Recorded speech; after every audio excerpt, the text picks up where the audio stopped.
Unë dua të them që në ministri po zhvillohet një proces i auditimit në një pjesë të atyre kontratave të cilat fatkeqësisht kanë mbetur në letër, dhe këtu le të flasim njerëzve në mënyrë të drejtë për drejtë dhe të hapur.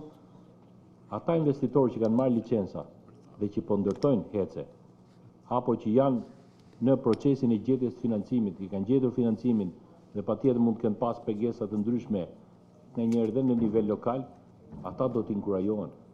Investimi është i mirëpritur. Por njerëz që mbajnë licenca thjesht për t'i tregtuar me vite, ka ardhur momenti t'i jepet fund. Le t'i jepet shanset të tjerëve. Dhe ministria do ta bëjë shumë shpejt këtë gjë.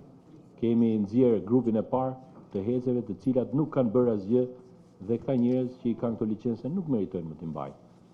Le të dalin në konkurim, të tjerët konkurrojnë, kush ka mundësi për të investuar, le të investojë. Unë them kjo është rruga më e drejtë.